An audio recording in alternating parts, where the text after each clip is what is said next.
Welcome back to true stories by Malayali.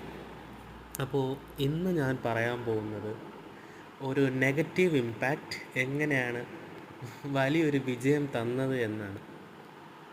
അതിനുള്ള proof വരെ നിങ്ങൾക്ക് ഈ ഒരു വീഡിയോയിൽ കാണാൻ സാധിക്കും. ഞാൻ പ്രൂഫ് ഉൾപ്പെടെ ഇട്ടിട്ടുണ്ട്. മാർച്ച് 30, അതായത് എമ്പുരാൻ ഇറങ്ങിയതിന് ശേഷം കുറച്ച് ഇഷ്യൂസൊക്കെ ഉണ്ടായ ശേഷം ഉള്ള ഒരു ടിക്കറ്റ് ബുക്കിംഗാണ് നിങ്ങളിവിടെ കാണുന്നത്.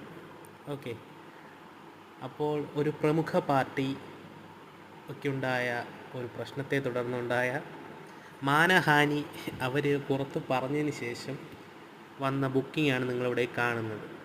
ശരിക്കും ഒരു എബോവ് ആവറേജ് മാത്രം ആവേണ്ടിയിരുന്ന ഒരു പടം ഇത്രയും വലിയ വൻ വിജയം ഉണ്ടാകുന്നതിന് വളരെ വലിയൊരു കാരണമായി മാറിയത് ഈ ഒരു പാർട്ടി ഇഷ്യൂ, മതം, ജാതി, അങ്ങനെയുള്ള കുറേ പ്രശ്നങ്ങളാണ്.